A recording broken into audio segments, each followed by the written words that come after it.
don't leave the ancient path. Remember the ancient path, and remember the times when, you know, you would wake up in the morning and your grandmother would just sing a song, and you had no instruments, and your instruments were your hands and the voices, and you would try to harmonize the songs, and suddenly a person that didn't care for singing would finally even start to desire to find their own voice. Remember the days when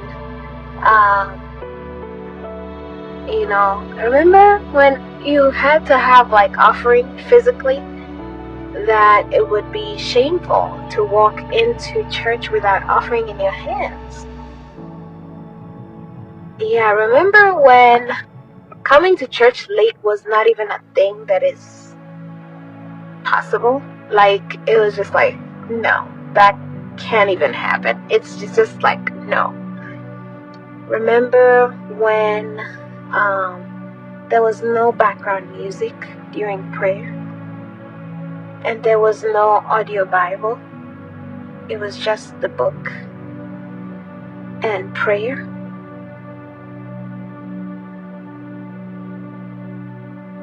You remember when it was forbidden to eat without praying?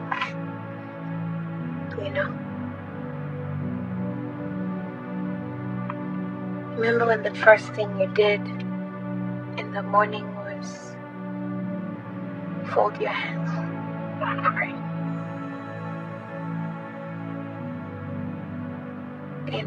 Remember those days?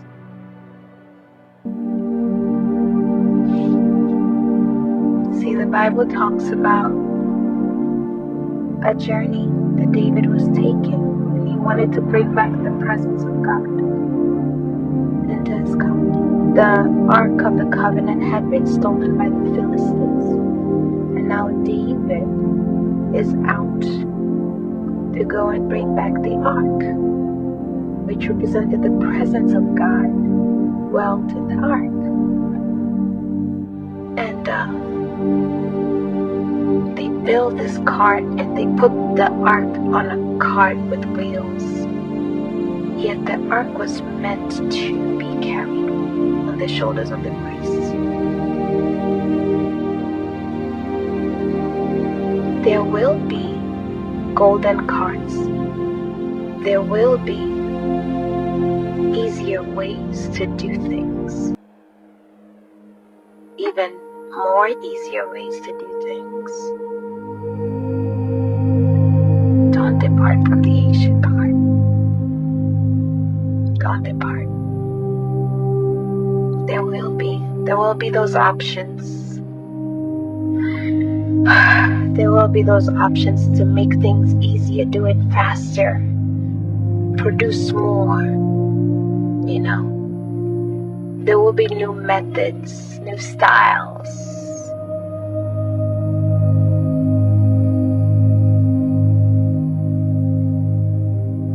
And I pray that we never lose the originality and the power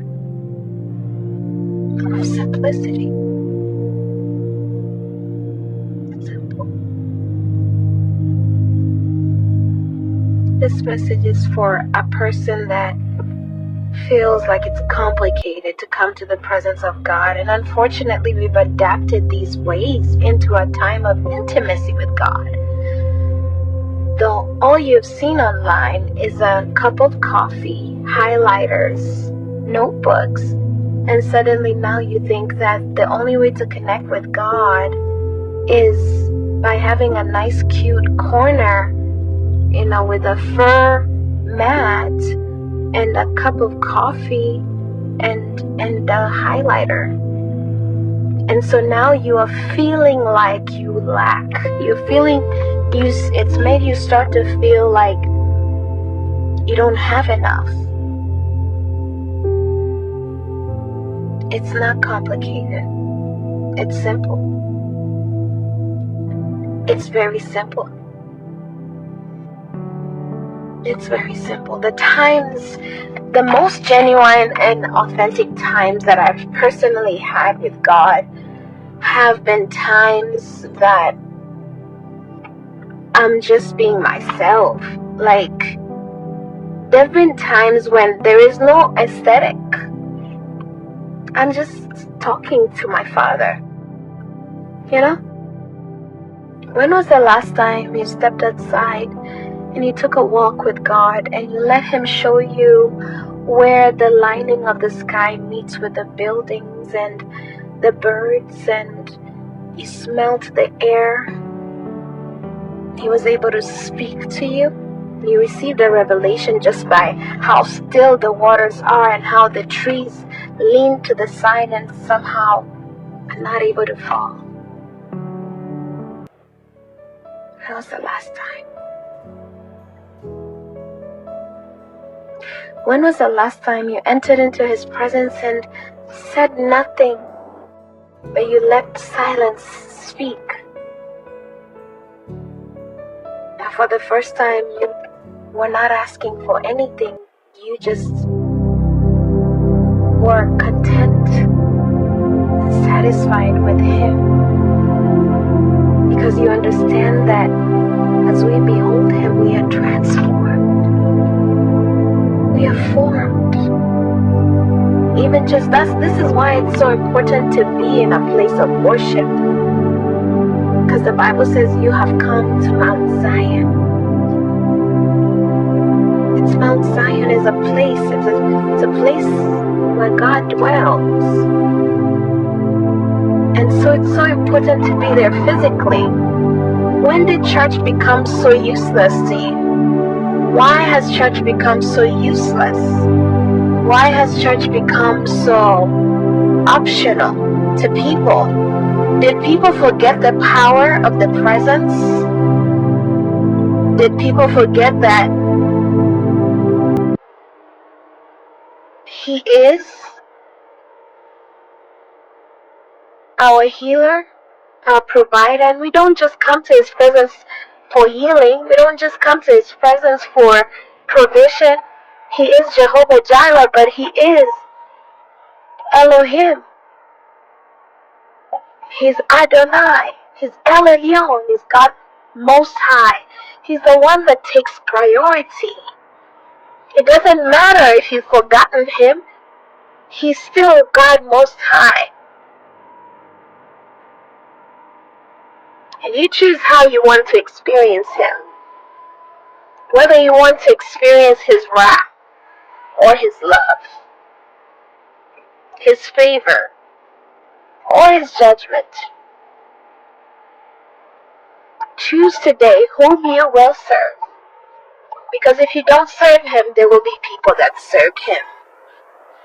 And unfortunately, you'll be a witness to their reward, but not a recipient.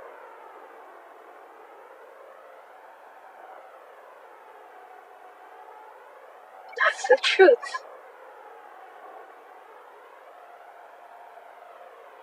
That's the truth.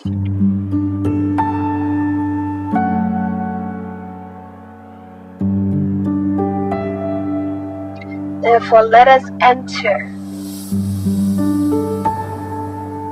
into the most holy place where Christ has gone before us.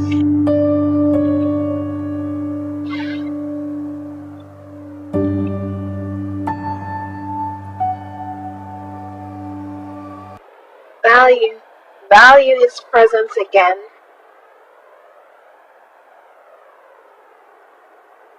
Value His presence again. Your presence is heaven to me. May your presence be valued again.